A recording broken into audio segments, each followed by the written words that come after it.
The argument is, where does life begin? Does it begin at conception?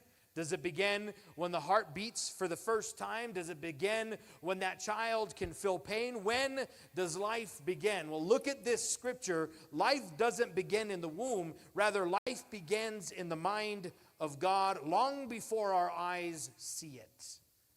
I think we can get away from the argument of the physical description of when life begins, because if we understand Scripture well enough, if we understand what God is saying, life doesn't begin in a physical manner. Life begins in a very spiritual manner, and it begins in the mind of God.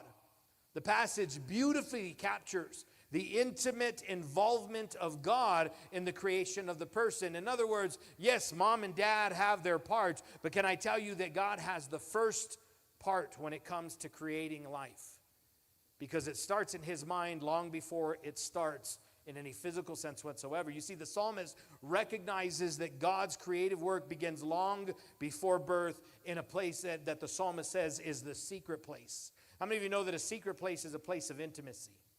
When a husband and a wife get married and they go to the marriage bedroom, they don't invite a whole crowd of people. It's a secret place. It's an intimate space. And so when God creates life, he does so in an intimate manner. He does so in a secret place. It signifies the hiddenness and the mystery of God's creative power. That's beautiful. You see, the fact that all days are ordained for me were written in your book before one of them came to be. This underscores that God's knowledge of our lives precedes our physical existence. I want to